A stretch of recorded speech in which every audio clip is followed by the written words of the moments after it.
வணக்கம். Welcome to Shanu சமையல். இந்த வீடியோல நெறைய வெஜிடபிள்ஸ்லாம் சேர்த்து ஒரு சூப்பரான காளான் ஃப்ரைட் ரைஸ் எப்படி பண்றதுன்னு பார்க்கலாம். இது வந்து நீங்க லஞ்ச் பாக்ஸ் செஞ்சு குடுக்குறதுக்கும் ரொம்பவே ஈஸியா இருக்கும். ரைஸ் மட்டும் ரெடியா இருந்ததுன்னா, ஒரு 10 நிமிஷத்துல நம்ம இத செஞ்சு முடிச்சிடலாம். எப்படி பண்றதுன்னு பார்க்கலாம். நான் ஒரு 1/2 கப் அளவுக்கு பாஸ்மதி அரிசி எடுத்திருக்கேன். நல்ல குவாலிட்டியான அரிசியா யூஸ் பண்ணுங்க. அப்ப ரொம்பவே நல்லாருக்கும் நம்மளுக்கு. இத ஒரு 2, 3 தடவ கழுவி எடுத்தாச்சு. தண்ணி ஊத்தி ஒரு 20 நிமிஷம் அப்படியே ஊறிட்டு இருக்கட்டும். 20 நிமிஷத்துக்கு அப்புறமா நம்ம அரிசிய வேக வைக்கிறதுக்கு ஒரு பேன்ல தண்ணி எடுத்திருக்கேன். இது கூடவே 1 ஸ்பூன் அளவுக்கு உப்பு, 1 ஸ்பூன் எண்ணெய் சேர்த்துட்டு, நம்ம ஊற வச்சு வச்சிருக்கோம் இல்லையா? அந்த அரிசியில தண்ணிய நல்லா வடிச்சுட்டு இதில சேர்த்துடலாம். நம்ம அரிசிய வந்து வேக வைக்கிற பக்குவம் வந்து ரொம்பவே முக்கியம் ஃப்ரைட் ரைஸ் பண்ணும்போது. அதனால அப்பப்போ வந்து நம்ம செக் பண்ணிட்டே இருக்கணும். இப்ப பாருங்க நல்லா கொதிச்சுட்ருக்கு. அரிசி வந்து ஆல்மோஸ்ட் 3/4 பாகம் அளவுக்கு வெந்திருக்கு. இன்னும் கொஞ்ச நேரத்தில வந்து நம்மளுக்கு ரெடி ஆயிரும். இப்ப பார்த்தீங்கன்னா, முன்னாடி இருந்தத விடவே பார்க்கும்போதே பாருங்க, அரிசி நல்லா நீள நீளமா வந்துச்சு. ஒரே ஒரு அரிசி எடுத்து இப்படி பார்க்கும்போது, நம்மளுக்கு உடைக்கிற பக்குவத்த விட கொஞ்சம் அடுத்த லெவலுக்கு இருக்கணும். ரொம்ப சாஃப்ட்டா மசியிற அளவுக்கு வேக வச்சிடக்கூடாது. அந்த ஸ்டேஜ்ல இருக்கும்போதே, நம்ம வந்து சாதத்த இந்த மாரி ஒரு வடிகட்டியில வடிய விட்டுறலாம் அப்படியே.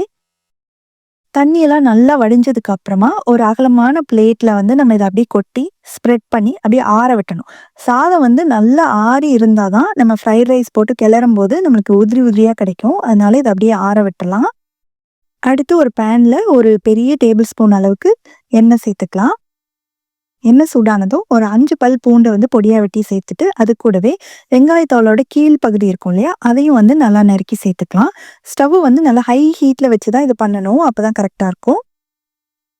இதெல்லாம் வதங்குனதுக்கு அப்புறமா, நம்ம வெஜிடபிள்ஸ்லாம் சேர்த்துலாம். மஷ்ரூம் ஃப்ரைட் ரைஸ்ன்றதுனால நெறைய காளான் தான் சேர்க்க போறோம். இருந்தாலுமே இன்னுமே ஹெல்த்தியா இருக்கிறதுக்காக கொஞ்சமா முட்டைக்கோசு, குடமிளகால பச்சை, மஞ்சள் வந்து கொஞ்சமா வெட்டி வச்சிருக்கேன். அது எல்லாத்தையும் சேர்த்துட்டு, இத ஜஸ்ட் ஒரு 1 நிமிஷம் மட்டும் நல்லா ஹை ஹீட்ல அப்படியே வதக்கி விட்டுறலாம். நம்மளுக்கு காயெல்லாம் கிரன்ச்சியா இருந்தா தான் நல்லாயிருக்கும். அதனால 1 மினிட் வதக்குனா போதும்.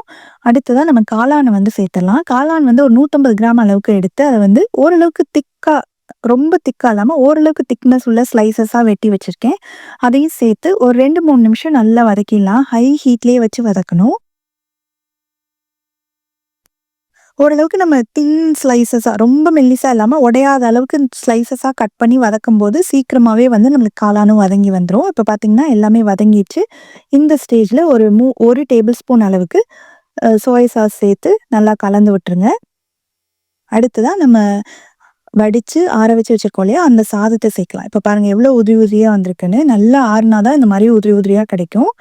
இப்ப அது எல்லாத்தையும் சேர்த்துடலாம். நீங்க ஃப்ரைட் ரைஸ் செய்றதுக்கு முன்னாடியே வந்து இந்த மாரி சாதத்த வடிச்சு ரெடி பண்ணி வச்சுக்கோங்க.